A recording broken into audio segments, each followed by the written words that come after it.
Subscribe करें और bell दबाएं ताकि कोई खबर रह न जाए।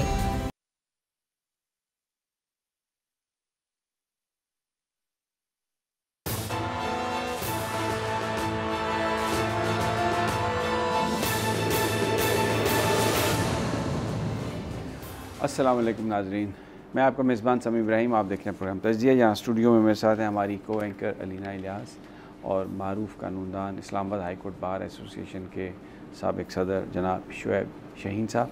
लाहौर से हमें लाहौर हाई कोर्ट बार के सदर जनाब इश्तियाक साहब भी हमारे साथ होंगे और इसके अलावा हम अपने रिपोर्टर्स को भी साथ लेंगे लाहौर से और मुख्तलिफ़ जो डेवलपमेंट्स हैं उसके बारे में बात करेंगे। सियासत जो है वो बड़ा अजीब रुख ले रही है। अब मौलाना फजलुर रहमान साहब की जमात इस बात पर गिला कर रही है कि दुबई में जो जरदारी साहब और नवाज़ शरीफ साहब की जो मीटिंग्स हुई हैं उसमें उनको इससे पहले कोई उनसे मुशावरत नहीं की गई और उसमें क्या हुआ। इस हवाले से जो बड़ी इम्पोर्टेंट जो बात है उन्होंने ये कहा है आज जो तर्जमान हैं JUI के कि तहरीक अदम एतमाद जो है ये JUI ने और या नून लीग ने नहीं, ये तो आसफ़ अली ज़रदारी साहब की पेशकश थी और फिर वक्त बताएगा अदम एतमाद के पीछे कौन कौन सी क़ुव्वतें थीं। और दुबई मुज़ाकरात से सिर्फ JUI नहीं बल्कि पूरी PDM जो है वो इस अहम ख़बर से बेखबर है। और उन्होंने बेसिकली कहा कि ये गलत है कि जो JUIF है मौलाना फजलुर रहमान इलेक्शन का इल्तवा चाहते हैं, क्योंकि कुछ मीडिया आउटलेट्स पर कुछ चैनल्स पर ये ख़बरें चलाई गई हैं और ये चलवाई गई हैं। हम सबको पता है कहाँ से आई है। मुस्लिम लीग नून के ज़राए ने यह ख़बरें दी कि मौलाना फजलुर रहमान की जमात इलेक्शन नहीं चाहती, जरदारी साहब और नवाज़ शरीफ साहब इलेक्शन चाहते हैं।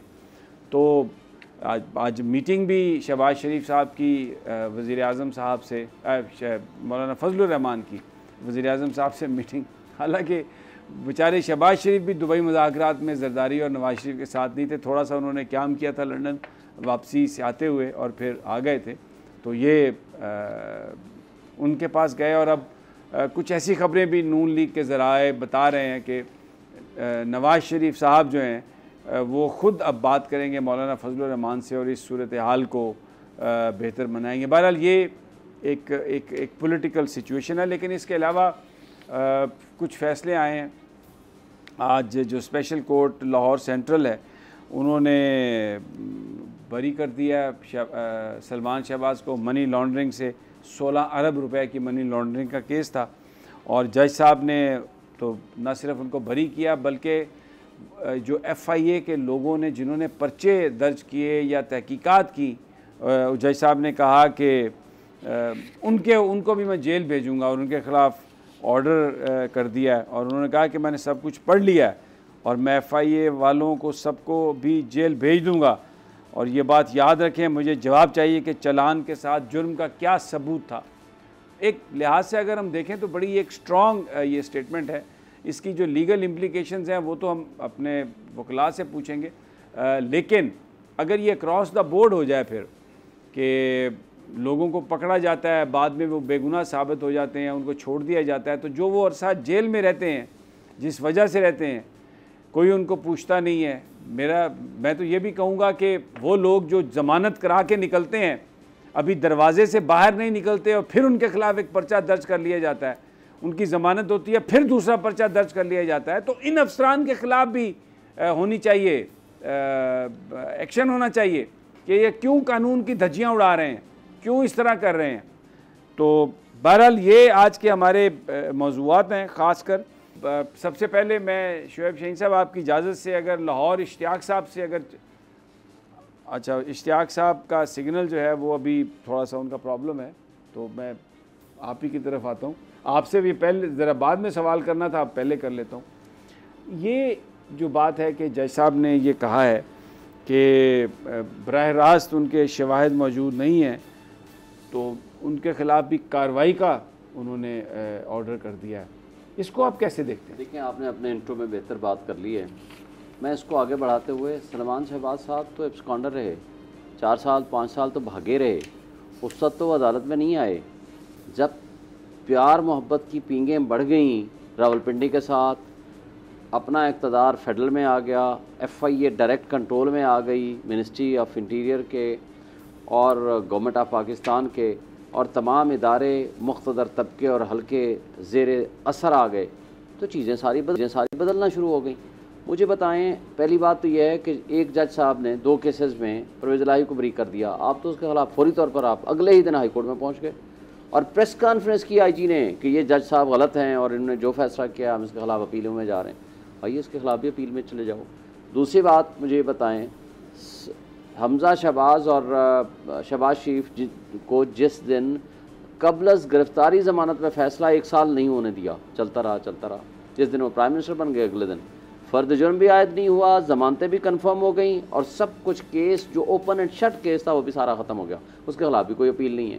इसलिए कि सरकार, अब प्रोसिक्यूटर, इन्वेस्टिगेटर, आपकी रियासत, आपकी सरकार और आपकी एग्जीक्यूटिव जब मिली हुई होगी तो जज के पास तो सिर्फ वही रिकॉर्ड पेश किया जाएगा ना कि जिस पे आप चाहेंगे कि हमारे कंधे इस्तेमाल ना हों, कंधे जज के इस्तेमाल हों। और दूसरी बात यह है कि एक आपने बड़ी अच्छी बात की, अली मोहम्मद को 7 मरतबा रिहाई मिली, 8वीं मरतबा फिर गिरफ्तार कर लिया। शकील साहब को 7 मरतबा रिहाई मिली, 8वीं मरतबा फिर गिरफ्तार कर लिया। इसी तरह के बेशुमार वाक़यात हैं। एक बात आपसे करना चाहता हूँ यहाँ पर शुएब शहीन साहब, और ये बात मैं इस बात से कतई नज़र के किस पार्टी के बंदे के ख़िलाफ़ पर्चा है, क्योंकि ये कानून की बात है, अदालत की बात है। जज साहब ने ये कहा है कि मैंने सब कुछ पढ़ लिया है और FIA वालों को सबको अभी जेल भेज दूंगा। ये बात याद रखें, मुझे जवाब चाहिए कि चालान के साथ जुर्म क्या है। तो वकील FIA ने कहा कि सलमान शहबाज के ख़िलाफ़ मनी लॉन्ड्रिंग के कोई बराह रास्त शवाहिद मौजूद नहीं है।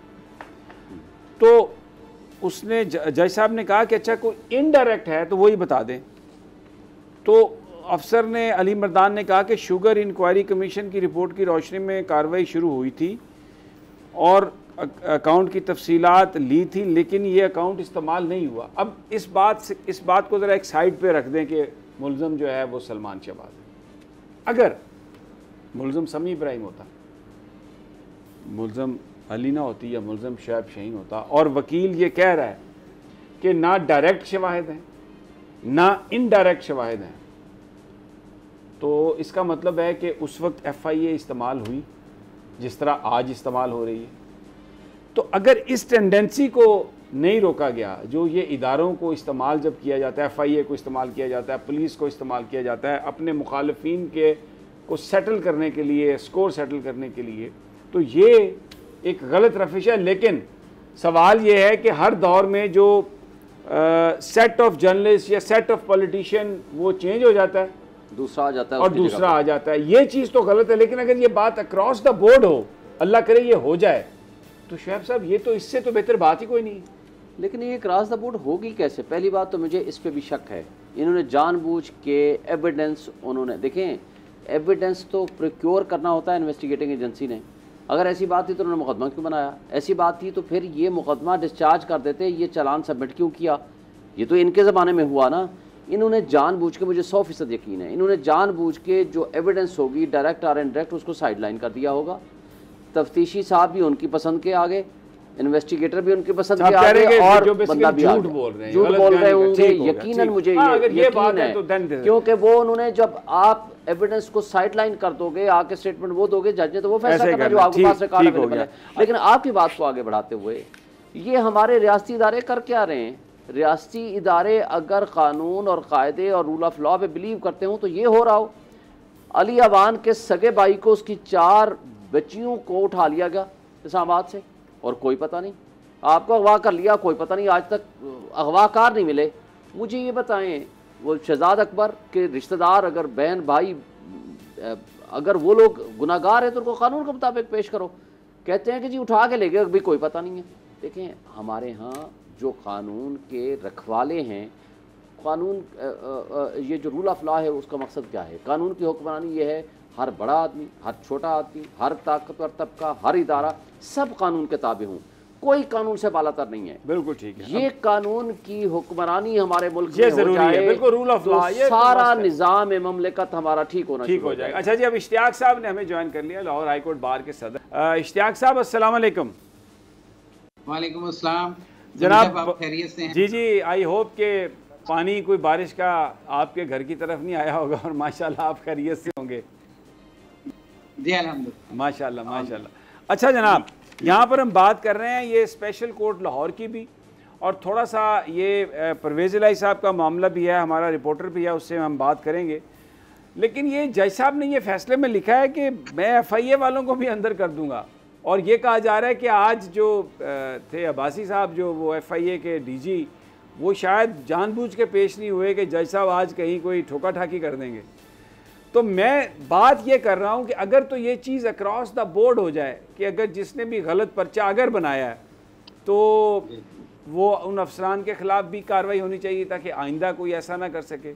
और अगर अब अफसरान, क्योंकि सलमान शहबाज वज़ीर-ए-आज़म साहब के साहबजादे हैं और इस बात का बड़ा कभी इम्कान है कि आके जो स्टांस उन्होंने लिया वो शायद हक़ाइक़ पर मबनी ना हो, आपके पास क्या इत्तलात हैं इश्तियाक साहब? देखिए सामी साहब, इससे पहले अगर हम इस केस की हिस्ट्री में चले जाएं थोड़ा सा, तो इसमें बहुत सारे मीडिया के ऊपर प्रोग्राम हो चुके हैं। अरशद शरीफ साहब ने वो जो मंजूर चपड़ासी वाला 99 लाख का जो चेक था वो प्रेजेंट किया, उससे बात हुई। उससे पहले सलमान शहबाज साहब ने मंजूर साहब को पहचानने से इनकार कर दिया। फिर उसके बाद सलमान शहबाज साहब ने कहा कि जी देखिए ये पैसे जो हैं वो पाकिस्तान में आए हैं और वो बिज़नेस ट्रांजैक्शंस के लिए हैं और इस मुल्क को फ्लोरिश करने के लिए है। उस आस्पेक्ट को देख लें। डॉक्टर रिजवान की पुरअसरार हलाकत जो है वो इसमें एक बड़ा अजीब सा माहौल पैदा हुआ। मंजूर चपड़ासी साहब इस दुनिया से चले गए। अरशद शरीफ साहब अल्लाह उनको जन्नतुल फिरदौस में जगह दे, उनके साथ जो हुआ आपके सामने है।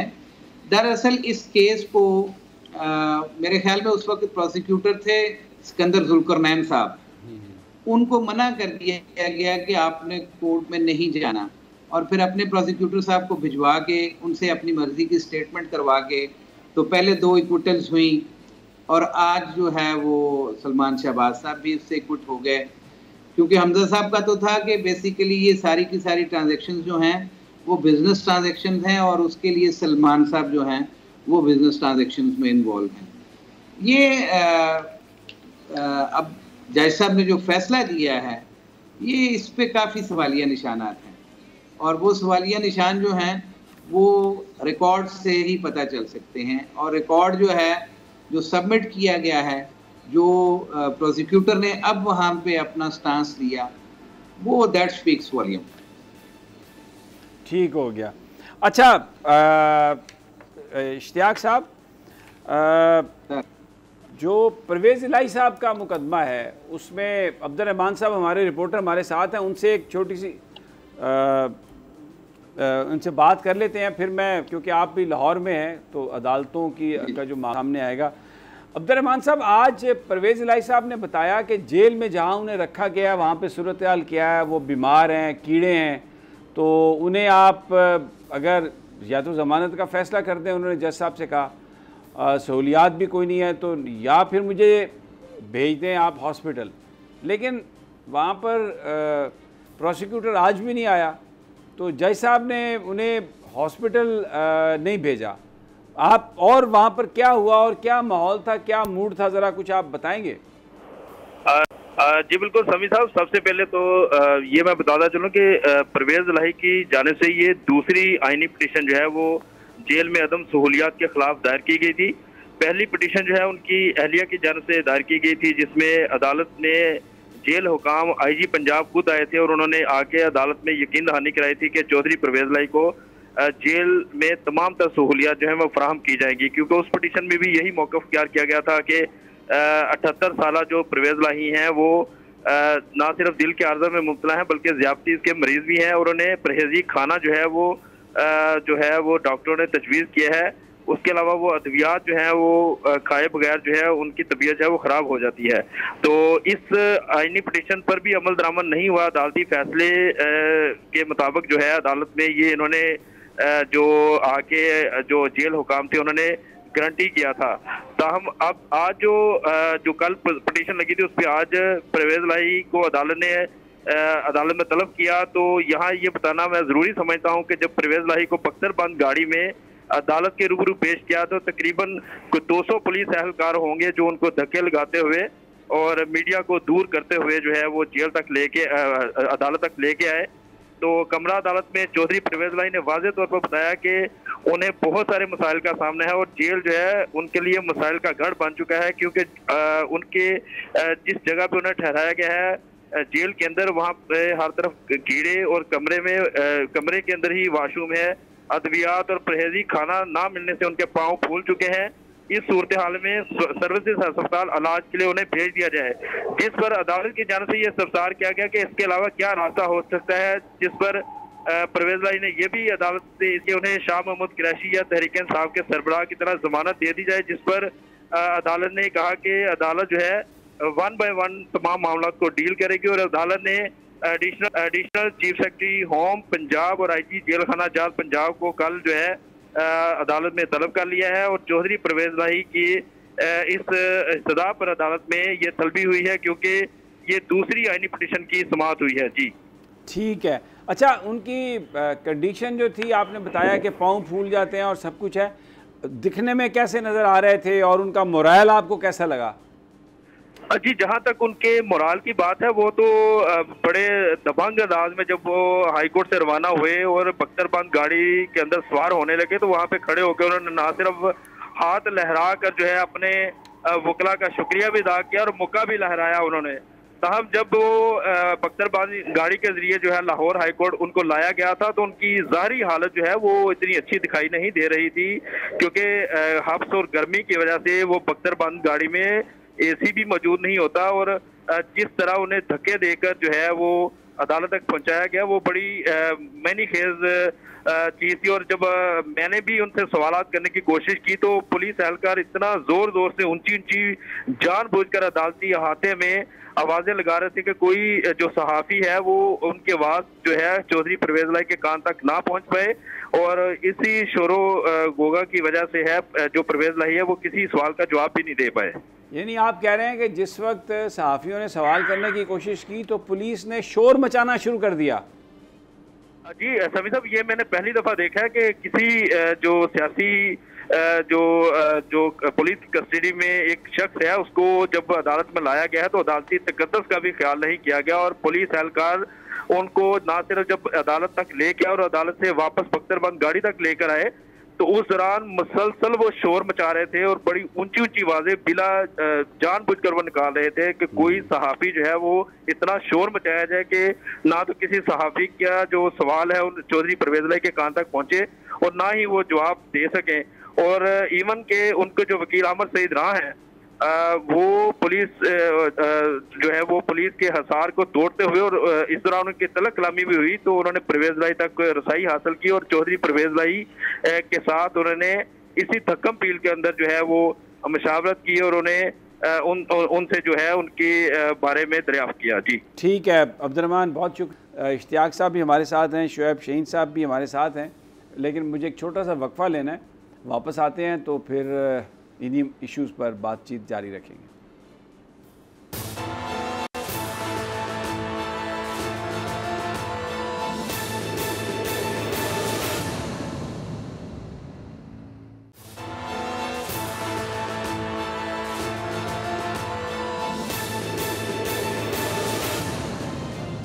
वेलकम बैक नाजरीन।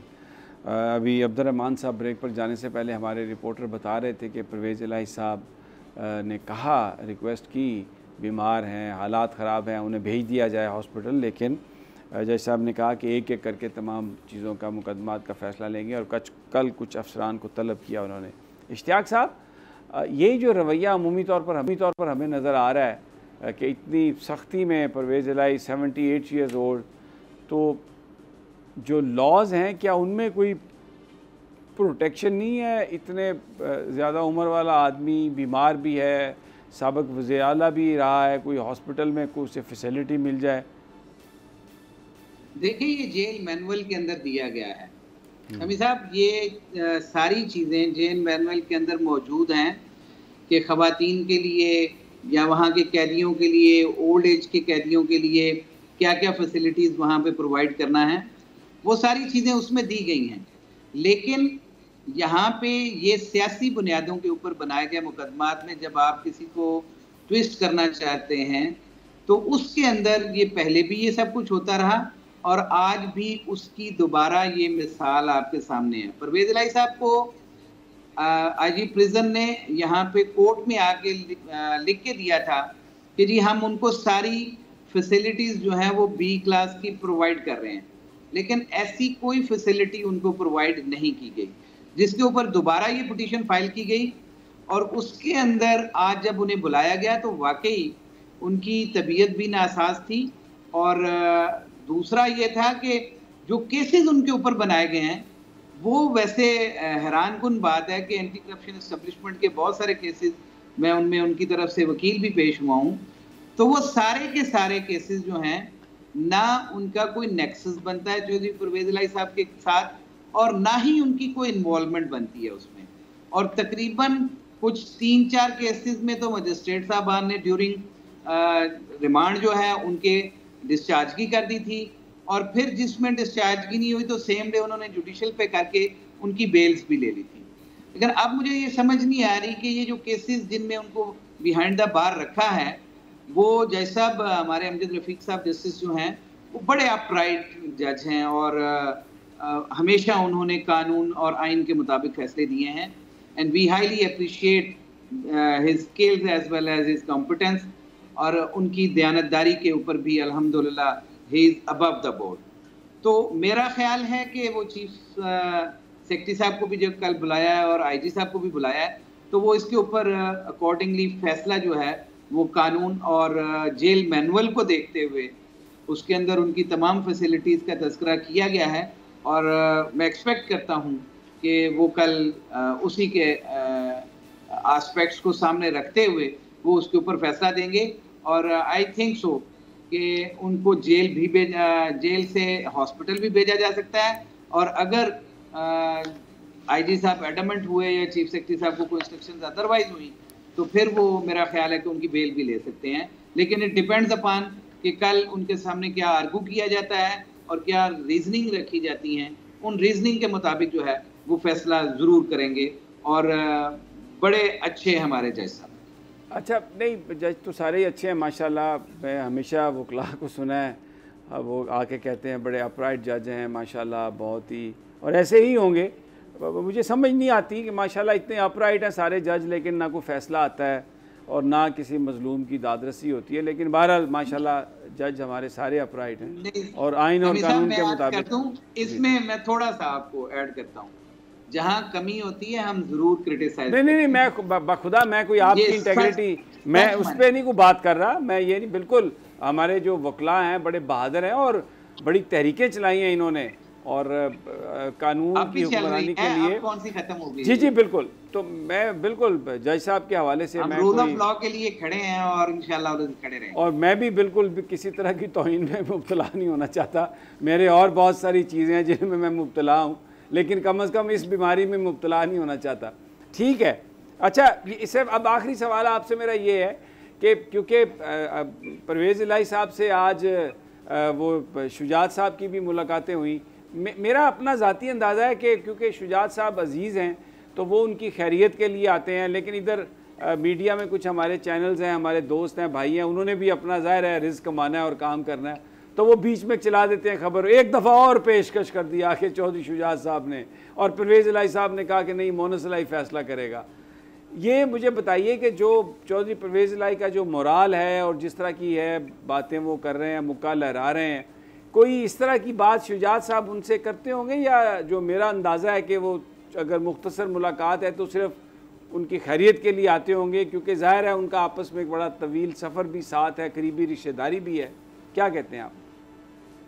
देखें, परवेज़ इलाही साहब सीजन पॉलिटिशियन हैं, वो हर फैसला बहुत सोच समझ के करते हैं और जो बात मीडिया में पोर्ट्रेट की जाती है या करने की कोशिश की जाती है, मुझे तो कम से कम उनके बॉडी लैंग्वेज से कभी ऐसी कोई एहसास नहीं हुआ और ना ही कभी उनके साथ गुफ्तगू करते हुए ये महसूस हुआ है कि वो शायद थक गए हैं या वो परेशान हैं। वो इन परेशानियों को झेल सकते हैं, वो उनका मोराल अप है और उनसे गुफ्तगू के अंदर कभी झोल नज़र नहीं आई है। उनका जो मौक़िफ़ है वो अपने मौक़िफ़ के ऊपर हमेशा कायम रहते हैं और मैं नहीं समझता कि कोई अदरवाइज सोच जो है वहाँ पे कोई प्रिवेल कर रही होगी। बहुत ऐसा मुझे तो फील कभी नहीं होता। जी जी अशफाक साहब बहुत बहुत शुक्रिया। जनाब शुएब शाहीन साहब वो हमारे दोस्त हैं, रईस अंसारी जियो के ब्यूरो चीफ़ हैं और बड़े अच्छे रिपोर्टर हैं, लेकिन अक्सर ये जो परवेज़ इलाही साहब और शुजात साहब के बीच मुलाकात होती है तो जो ऑफ़र की बातें हैं ना वो फटाफट आ जाता है कि एक ऑफ़र हो गई और उन्होंने कहा कि मोनस इलाही से बात कर लो। तो मैं मोनस इलाही साहब का ट्वीट पढ़ रहा था, उन्होंने कहा कि मुझे ये भी अभी जान के बड़ी हैरत हो रही है कि जेल के अंदर चौधरी परवेज़ इलाही साहब फ़ोन इस्तेमाल कर सकते हैं। इन्हीं से पता चला मुझे कि वहाँ पर वो फ़ोन भी इस्तेमाल कर रहे हैं। तो ये प्रोपेगेंडा एक मेरे ख्याल में आसाब तोड़ने के लिए हमारी बदकिस्मती है कि हमारे यहाँ इसका पूरा एहतसाब का निज़ाम नहीं है। हमारे यहाँ जो शख्स जिसका दिल करता है, जो अनऑथेंटिक ख़बर है, मुबैना का लफ्ज़ बोल के, सोर्सेज का लफ्ज़ बोल के वो चला देंगे। सोर्सेज से तो आप कुछ भी चला सकते हैं जो अच्छा फिर पूछे अगर कोई बंदा रिपोर्टर से कि भाई कहाँ से आई स्टोरी, वो कहता है जी सोर्सेज। अमेरिका में आपको पता है ऐसे नहीं है, आपको ऑथेंटिक खबर देनी पड़ेगी। नहीं, मैं आपको बता देता हूँ, न्यूयॉर्क टाइम्स में अगर आपने सोर्सेज के हवाले से कोई खबर देनी है तो जो एडिटर है कम से कम 2 बंदों से आपने उनकी बात करवानी है, एडिटर से जो उस डिपार्टमेंट में है जिनके मुतालिक ये खबर है, और अगर वो एडिटर को वेरीफाई हो जाएगा खुद बात करके तो फिर वो छपेगी। अदरवाइज वो स्टोरी रिपोर्टर की ख्वाहिश पर नहीं है कि ख्वाहिश है और मैंने ये लिख दिया, मेरे ज़राए मुझे बता रहे हैं, उधर ऐसा नहीं है। वो यही तो बदकिस्मती है ना। इसी वजह से मैं समझता हूँ कि हमारे इदारों की खराबियाँ क्या हैं। वो सारे इदारे इसी तरह सेल्फ अकाउंटेबिलिटी का हमारा निज़ाम कोई नहीं है। कोई हम ना अखबार वालों की एक ऊपर से पॉलिसी है कि जी हमने रगड़ा देना है या हमने सनसनी क्रिएट करनी है।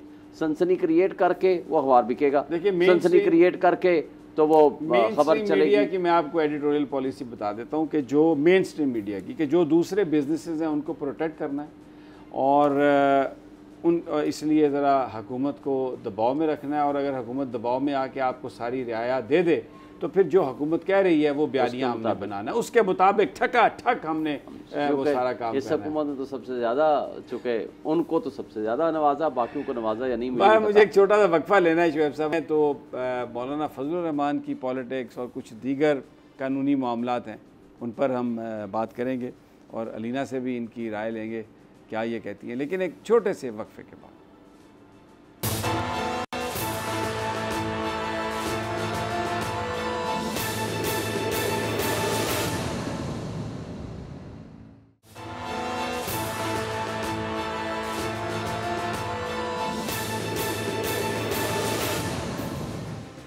वेलकम बैक नाजरीन। JUI के तर्जमान का जो बयान है उसने तो एक नया पंडोरा बॉक्स खोल दिया। जनाब शुएब शाहीन साहब, ये असलम गौरी साहब ने एक बयान जारी किया है जिसमें वो कह रहे हैं कि मीडिया पर चलने वाली जो खबरें मनगढ़ंत हैं और पोजीशन JUI की वाज़ेह है। दुबई मुज़ाकरात से सिर्फ JUI नहीं बल्कि पूरी PDM बेखबर थी और दुबई में होने वाले मुज़ाकरात पर एतमाद में ना लेने पर हमें तहफ़्फ़ुज़ात हैं और JUI के नज़दीक असम्बलियों की मुद्दत बढ़ाना और इलेक्शन का अल्तवा सियासी नुकसान होगा और आम इंतखाबात के हवाले से हमारा मौलाना साहब का मौक़िफ़ बिल्कुल वाज़ेह है। और पंजाब और KP के इलेक्शन के बारे में भी जो हुकूमत इत्तेहादी हुकूमत का जो मौक़िफ़ था वो मुश्तरका था। अब उसमें कोई नहीं ये कह सकता कि हम ये कहते थे और हम ये कहते थे। और JUI जो है वो PTI हुकूमत के ख़ात्मे के बाद फौरी तौर पर इलेक्शन की हामी थी। हमारा मौक़िफ़ स्ट्रीट पावर से हुकूमत गिराना और इलेक्शन कराना था। अदम एतमाद का रास्ता हमारा नहीं, आसिफ अली जरदारी का था और हम तो इलेक्शन कराना चाहते हैं। ये उनकी अभी वज़ीर-ए-आज़म से मुलाकात भी हुई है। लेकिन पहली बात तो ये है कि IMF ने शर्त ही पहले ये रखी थी कि क़ानून के आइन के मुताबिक चलोगे तो हम पैसे देंगे। आइन के मुताबिक तो वैसे भी नहीं चल रहे, 2 सूबे तो गैर आइनी तौर पर लोग बैठे हुए हैं। लेकिन ये मौलाना तो ये कह रहे हैं ना कि इलेक्शन, मौलाना साहब अब कह रहे हैं, मौलाना साहब इससे पहले तो मुस्तकिल उनके स्टेटमेंट उठाए, वो कहते थे 6 महीने या 1 साल के लिए हम इसको एक्सटेंड करेंगे। इनकी भी कोई नीयत नहीं थी एक्सटेंशन की।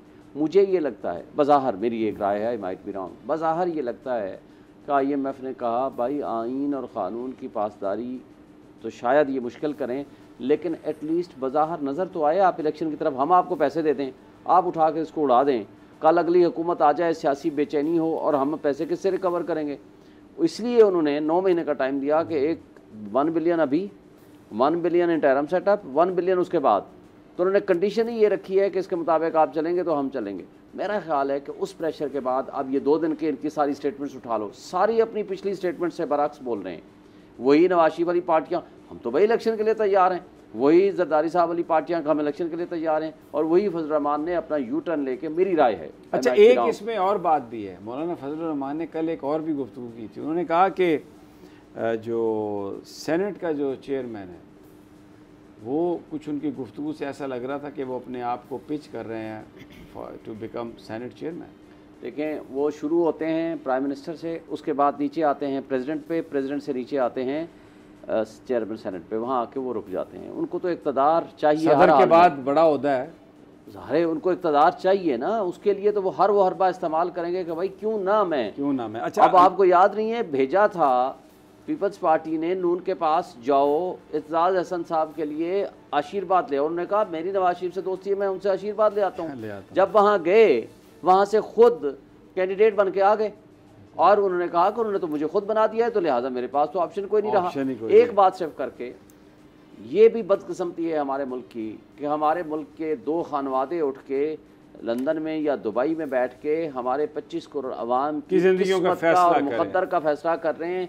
क्या हमारा मुल्क इतना बदकिस्मत है कि यहाँ बैठ के आप फैसले हमारे मुकद्दर का नहीं कर सकते? बिल्कुल बिल्कुल, और इससे बड़ी बदकिस्मती और नहीं है। मेरी राय थोड़ी सी इससे मुख्तलिफ है। देखिए मौलाना साहब वो कहते हैं ना, खाने के दांत कुछ और हैं और दिखाने के दांत कुछ और, खाने हाँ जी, हाथी के दांत वो दिखाने के और खाने के डिफरेंट होते हैं। उसमें सिर्फ मैं आपको इतना कहना चाहूँगी कि हम सबको पता है कि नवाज शरीफ साहब और मौलाना साहब एक दूसरे के बड़े बड़े करीब रहे हैं। आपको याद होगा कि लंबे लंबे दांत नहीं है दोनों, नहीं वो बाहर नजर नहीं आते, लेकिन पेट में बहुत बड़े बड़े दांत हैं। कुछ दांत ऐसे होते हैं जो टिड के अंदर होते हैं, तो वो दांत कभी बाहर नहीं आते हैं। जब वो बाहर आते हैं तो फिर इस सूरत में आते हैं कि इस मुल्क का बेड़ा गर्क हुआ होता है। तो मेरे ख्याल में समी साहब ये दोनों एक पेज पे हैं और इस वक्त ये काउंटर करने की कोशिश कर रहे हैं आसिफ अली ज़रदारी को। अगर आप एक बात करें, इसमें गौर करें, तो इसमें ये भी बात की गई जो अदम एतमाद की तहरीक थी वो आसिफ अली ज़रदारी साहब लेकर आए थे। अब मुझे नहीं पता आने वाला सेटअप क्या है, शायद ये सेटअप के रेलिवेंट ये स्टेटमेंट दी गई है, क्योंकि शहबाज शरीफ साहब ने एक बात की थी कि वो अपना टेन्योर पूरा करेंगे और चले जाएंगे। अब लेट्स सी क्या होता है। इस वक्त जो बुरी बुरी सारी चीज़ें बातें हो रही हैं वो सिर्फ एक जमात के बारे में हो रही है, वो है नून लीग। और आप देखें कि पीपल्स पार्टी कितनी सेफ है। तो मेरे ख्याल में जो मौलाना साहब इस वक्त जो भी बात कर रहे हैं वो नवाज शरीफ साहब की पूरी उनको आशीर्वाद है और उनको पता है कि उन्होंने क्या बात करनी है और कैसे करनी है। यानी कि मैं सिर्फ आम लफ्ज़ों में अगर मैं बात करूँ तो जो मौलाना साहब हैं वो नवाज शरीफ साहब के प्यादे हैं और वो उस तरीके से अपनी उन्होंने बिसात बिछाई हुई है और वो यहाँ पर उनके लिए काम कर रहे हैं। बहुत शुक्रिया लीना आपका। शोएब शाहीन साहब बहुत शुक्रिया। तो ये कह रही है कि वो प्यादे हैं शहबाज शरीफ साहब, नवाज शरीफ साहब के मौलाना फजलुर रहमान। मेरा ख्याल है प्यादे नहीं हैं, उनके घोड़े हैं। थोड़ा आप अपग्रेड करें, इतना ना करें ऐसे। मौलाना बहरहाल उनकी एक अपनी हैसियत है और बहरहाल और इजाज़त दीजिए, कल फिर इंशाल्लाह मुलाकात होगी। अल्लाह निगहबान।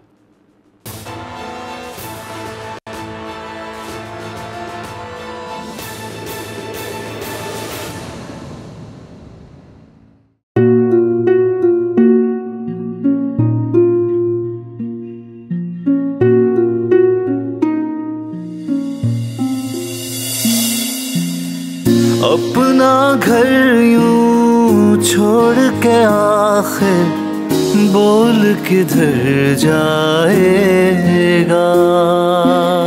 ये जो पड़ा है वक्त कड़ा है, वक्त गुजर जाएगा। अब जिंदगी फैसले की घड़ी, सारी मईशत के घर है खड़ी। करने पड़ेंगे कठिन फैसले, तुझ पे ये कैसी आन पड़ी। देखना अब कुछ यूं बदलेगा हमारा पाकिस्तान, खुशियाँ वापस ला कर देगा हमारा पाकिस्तान। देखना अब कुछ यूं बदलेगा हमारा पाकिस्तान, खुश खुशियाँ वापस ला कर देगा हमारा पाकिस्तान। देखना अपनी पहचान के लिए बोल, पाकिस्तान के लिए बोल, हमारा पाकिस्तान मिशन मईशत। देखना